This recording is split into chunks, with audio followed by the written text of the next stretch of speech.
नमस्कार साथियों, नवमीत पाठशाला में आपका स्वागत है। साथियों, आज की क्लास में हम पेडागॉजी के एक ऐसे विषय पर विस्तार से चर्चा करने जा रहे हैं जो पिछले कुछ समय से हर टीचिंग एग्जाम का, चाहे वो टीजीटी हो, पीजीटी हो या डीएसएसबी हो, एक केंद्र बिंदु बन गया है। हम बात करेंगे ईसीसीई की, यानी early childhood care and education की। आपने नोटिस किया होगा कि जब से नेशनल एजुकेशन पॉलिसी 2020 आई है, इस टॉपिक से लगातार प्रश्न बन रहे हैं और कई छात्रों को इसके एज ग्रुप्स को लेकर, इसकी पॉलिसीज को लेकर और इसके अलग अलग शब्दों जैसे बाल वाटिका, एफएलएन, इन सब को लेकर काफ़ी कन्फ्यूजन रहता है। आज की इस क्लास का उद्देश्य है कि हम इस हर एक कन्फ्यूजन को जड़ से खत्म करें और इस टॉपिक को ऐसे समझें कि एग्जाम में इससे जुड़ा कोई भी प्रश्न आपका गलत ना हो। तो क्लास शुरू करने से पहले इस प्रश्न पर गौर कीजिए। ये बात डीएसएसबी और टीजीटी पीजीटी के पेपर में बार बार पूछी जा रही है कि बच्चे के मस्तिष्क का 85% विकास किस उम्र तक हो जाता है, या बाल वाटिका क्या है। अब आप सोचिए, आप तैयारी कर रहे हैं टीजीटी टीचर बनने की, आपको 9th-10th क्लास को पढ़ाना है, तो आपसे ये क्यों पूछा जा रहा है? इसके पीछे एक बहुत अहम कारण है। नई शिक्षा नीति ये मानती है कि एक बच्चे की सीखने की यात्रा क्लास 1 से शुरू नहीं होती, वो जन्म से ही शुरू हो जाती है। और जिस बच्चे की नींव यानी उसके शुरुआती 3 से 6 साल कमजोर रह गए, उस बच्चे को आप आगे चलकर कितना भी अच्छा पढ़ा लें, उसकी लर्निंग में कहीं ना कहीं कमी रह ही जाती है। इसीलिए अब हर स्तर के शिक्षक से ये उम्मीद की जाती है कि वो शिक्षा के इस बुनियादी स्तर को समझे।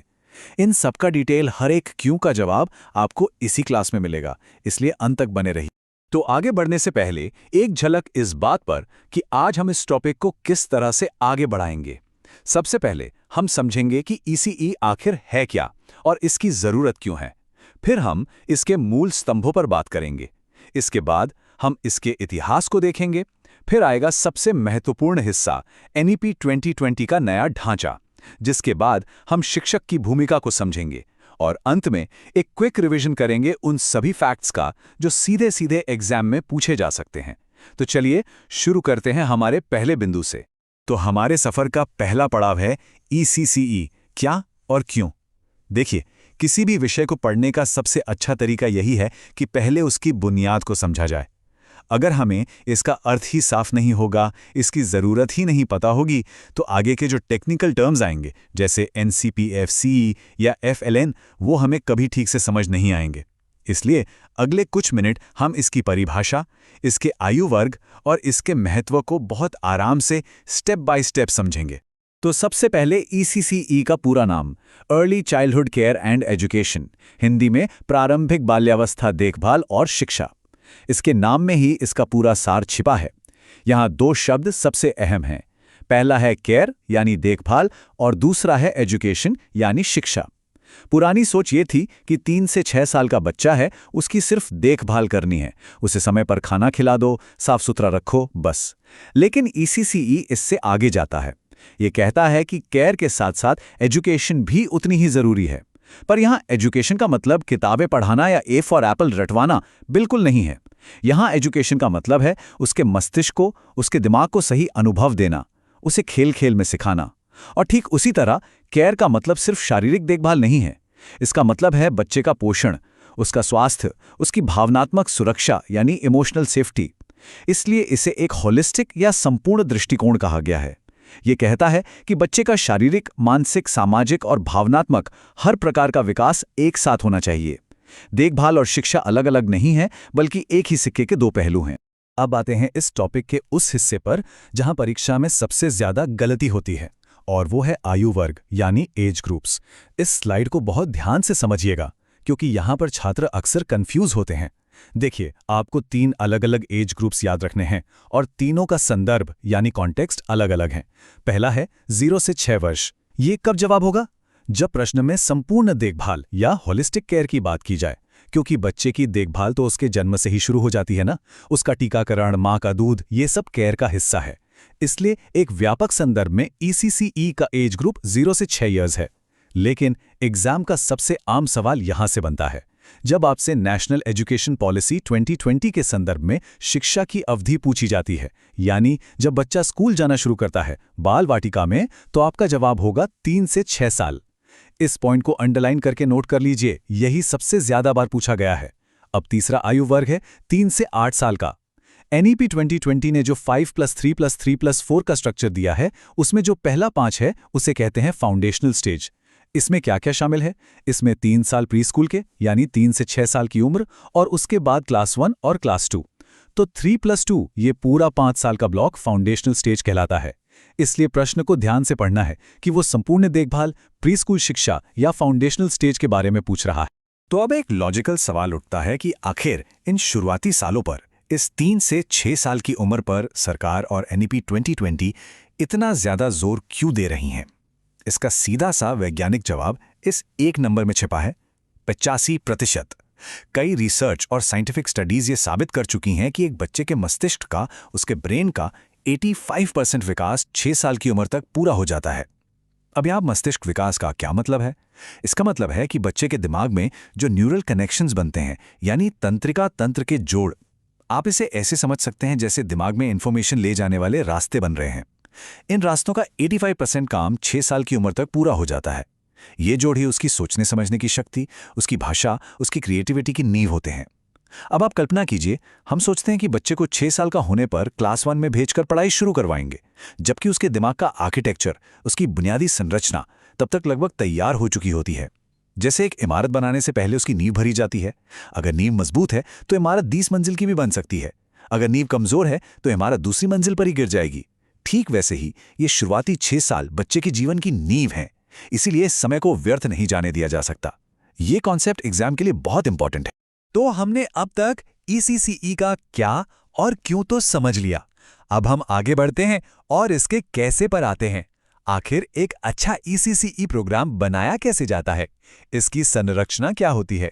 जैसे एक मजबूत इमारत अपने पिलर्स पर टिकी होती है, वैसे ही एक प्रभावी ECCE कार्यक्रम भी कुछ मूल स्तंभों, कुछ कोर पिलर्स पर टिका होता है। अगली स्लाइड में हम इन्हीं पिलर्स को डिटेल में समझेंगे जो इसकी पूरी संरचना को आधार देते हैं। एक प्रभावी ECC कार्यक्रम के मुख्य रूप से ये 4 स्तंभ होते हैं। इन चारों का एक साथ होना बहुत जरूरी है। पहला है स्वास्थ्य, पोषण और स्वच्छता। इसका मतलब है बच्चे का सही समय पर वैक्सीनेशन, उसे संतुलित आहार देना जैसे आंगनवाड़ी में मिलता है, और उसे साफ सुथरे वातावरण की आदत डलवाना। एक बीमार या कुपोषित बच्चा कभी ठीक से सीख नहीं सकता, उसका ध्यान अपनी तकलीफ पर ही रहेगा। दूसरा स्तंभ है देखभाल और सुरक्षा। इसका मतलब है बच्चे को एक प्यार भरा और सुरक्षित माहौल देना, जहां उसे किसी तरह का डर या तनाव ना हो। इसके बारे में हम अगली स्लाइड में और गहराई से बात करेंगे। तीसरा है प्रारंभिक उत्तेजना यानी अर्ली स्टिमुलेशन। ये बहुत जरूरी है। इसका मतलब है बच्चे की 5 इंद्रियों को, उसके सेंसेस को स्टिमुलेट करना, जैसे उससे बात करना, उसे रंग दिखाना, अलग अलग आवाजें सुनाना, उसे अलग अलग चीजें छूने देना। और चौथा है प्रारंभिक शिक्षा यानी अर्ली लर्निंग, जिसमें हम खेल खेल में उसे अक्षरों, संख्याओं और अपने आसपास की दुनिया से परिचित कराते हैं। याद रखिएगा, इनमें से एक भी पिलर कमजोर हुआ तो बच्चे का संपूर्ण विकास प्रभावित होगा। चलिए अब पिछली स्लाइड के दूसरे स्तंभ देखभाल और सुरक्षा को थोड़ा और गहराई से समझते हैं। जब हम ये शब्द सुनते हैं तो आम तौर पर हमारे दिमाग में आता है कि बच्चे को चोट लगने से बचाना, लेकिन ECCE में इसका अर्थ इससे कहीं ज्यादा व्यापक है। इसका पहला हिस्सा है शारीरिक सुरक्षा, जो जरूरी है, लेकिन उससे भी ज्यादा जरूरी है भावनात्मक सुरक्षा यानी इमोशनल सेफ्टी। एक ऐसा माहौल देना जहां बच्चा खुलकर अपनी बात कह सके, प्रश्न पूछ सके, गलती करने से डरे नहीं, जहां उसे पता हो कि उसकी जरूरतों को समझा जाएगा। एक तनाव मुक्त वातावरण देना। आप सोचिए, जिस क्लास में बच्चा टीचर से डरता है, वहां वो कभी सवाल नहीं पूछेगा। उसका दिमाग नई चीजें सीखने के लिए खुल ही नहीं पाएगा। उसकी सारी एनर्जी उस डर से लड़ने में चली जाएगी। इसके अलावा इसमें स्वच्छता की आदतें सिखाना भी शामिल है। एक छोटा सा उदाहरण लेते हैं, जैसे खाना खाने से पहले हाथ धोना। अगर एक बच्चा गंदे हाथों से खाना खाएगा तो उसके नाखूनों में जो कीटाणु हैं वो उसके पेट में जाएंगे, उससे वो बीमार पड़ेगा, स्कूल से छुट्टी करेगा और उसकी पढ़ाई का नुकसान होगा।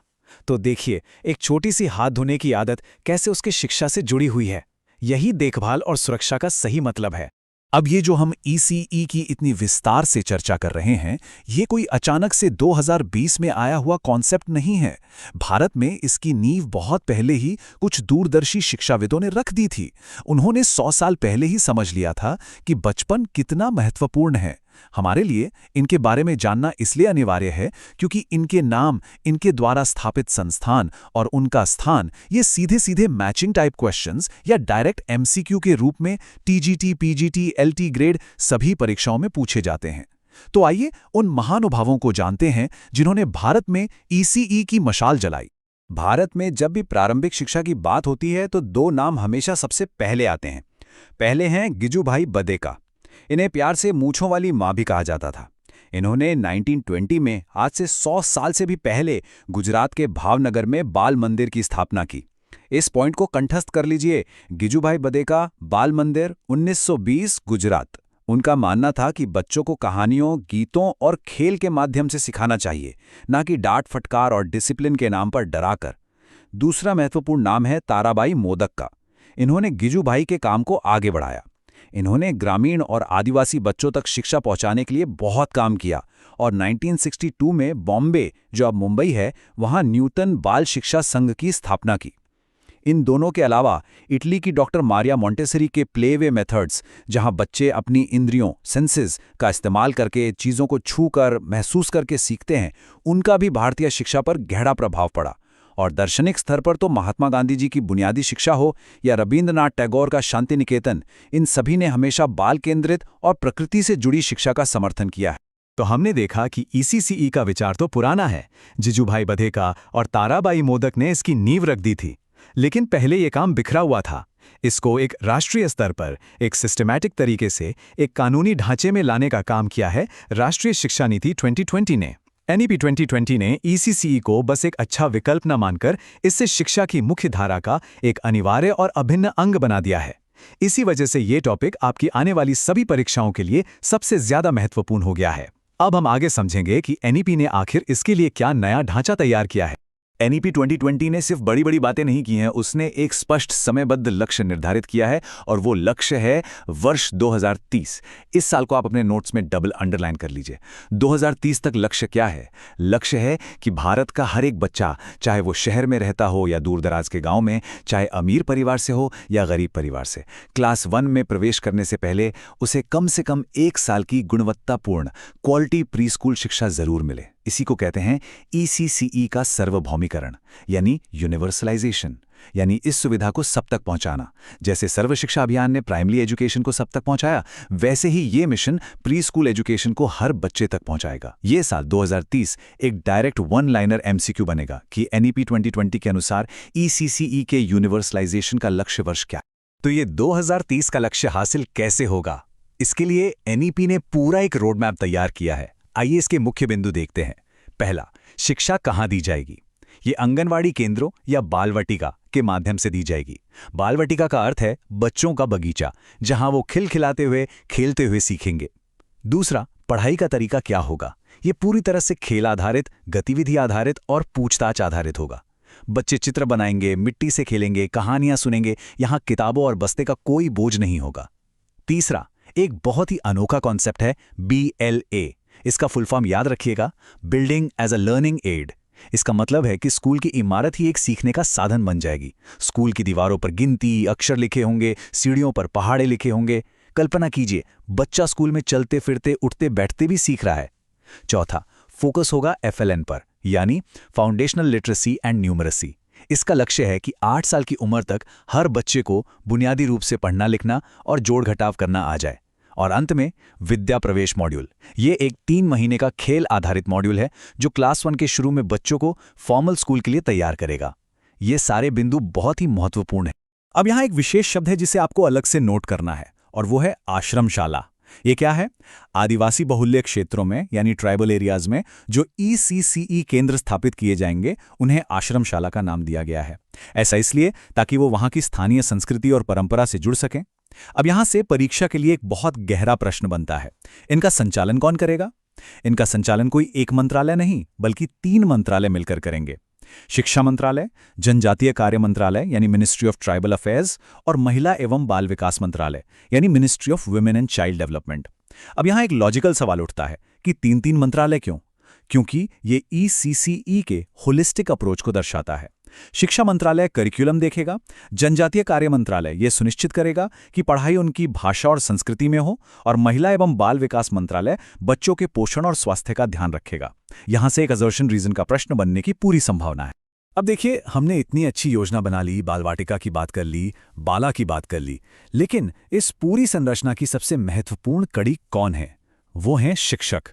बिना एक प्रशिक्षित, एक ट्रेंड और एक समर्पित शिक्षक के ये पूरा ढांचा जमीन पर सफल नहीं हो सकता। इसीलिए NEP 2020 ने शिक्षकों की भूमिका और उनके प्रशिक्षण के लिए एक बहुत ही स्पष्ट योजना तैयार की है। आइए उसको समझते हैं। अब एक शिक्षक को बाल वाटिका में जाकर क्या करना है? उसे ये कैसे पता चलेगा कि किस दिन कौन सा खेल खिलाना है, कौन सी कहानी सुनानी है? इसके लिए उन्हें गाइड बुक, एक दिशा निर्देश चाहिए। वही दिशा निर्देश है ये फ्रेमवर्क, जिसे NCERT ने तैयार किया है। इसका नाम थोड़ा लंबा है, पर इसका फुल फॉर्म आपको हमेशा के लिए याद करना पड़ेगा। National curriculum and pedagogical framework for early childhood care and education. एक बार फिर से, national curriculum and pedagogical framework for early childhood care and education, यानी NCPFCE। आसान भाषा में ये शिक्षकों और आंगनवाड़ी कार्यकर्ताओं के लिए एक टीचर्स मैनुअल है। ये उन्हें बताता है कि 3 से 8 साल के बच्चों को सिखाने के लिए कौन सी गतिविधियां करानी है, उनका मूल्यांकन कैसे करना है। और याद रखिए, मूल्यांकन पेन पेपर टेस्ट से नहीं, बल्कि उनके काम को, उनके व्यवहार को ऑब्जर्व करके करना है। इसका फुल फॉर्म सीधा सीधा परीक्षा में पूछा जा सकता है। अब देश में लाखों आंगनवाड़ी कार्यकर्ताएं हैं, लाखों शिक्षक हैं। इन सबको एक साथ ट्रेनिंग कैसे दी जाए? तो इसके लिए भी एक आधुनिक, एक मॉडर्न अप्रोच अपनाई गई है। सबसे पहला बिंदु है कि ट्रेनिंग मुख्य रूप से डिजिटल माध्यम से दी जाएगी, जैसे दीक्षा पोर्टल के जरिए।